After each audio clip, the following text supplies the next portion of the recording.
Greetings, internet friends, YouTube people, boat builders. I know it's been quite a while since I did a video, and I apologize for that.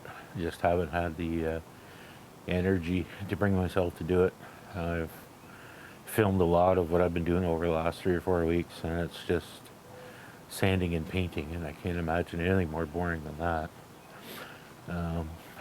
So I'm just going to give you a little update on what I've gotten done over the last 3 or 4 weeks. It's not much, but since my little visit to the hospital, stamina's been an issue. So just give me a second, and I have to unhook the camera, and we'll go around, give you a look, see what's been going on.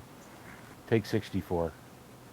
I just friggin' brain dead. I don't know how to operate this camera. I don't usually use my Nikon like this.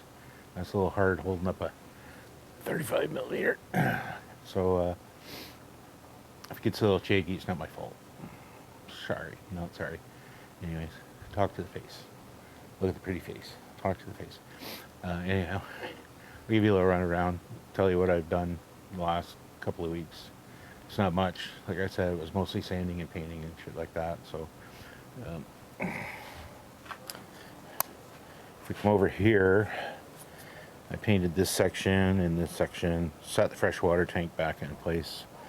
I ran a chase tube all the way from the forward bulkhead, runs all the way back to the steering gear compartment, and that'll carry basically just the hydraulic steering lines and the wires for the rudder position sensor.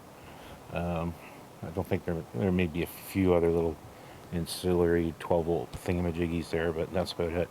Most of the electrical wiring will run through the cable tray. It runs from here, because this is the battery compartment, that space, and it will run all the way up to the forward bulkhead and go up to an electrical panel box that will reside on the other side of this bulkhead. The main forward framing structure for the deck, this main beam is glued in, the verticals are glued in. So you can see I've started to rough in that deck area. Over here, this one's almost done. I have to cut 2 little holes for access points, but it's very solid. There's only really 2 screws in it right now. These panels over the tanks will be removable. The center section I'll just have drop-in hatches, and one of the things I wanted to be able to do was make this central beam removable. Yeah, you know what I mean. How I did that was I cut that slot too wide, so I had to wrap the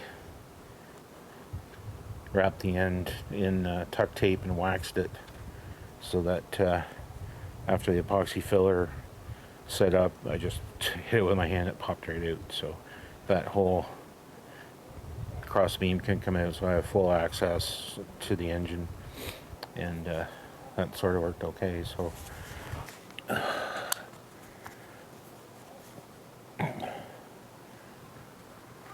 got a ton of footage that I've taken over the last 3 or 4 weeks.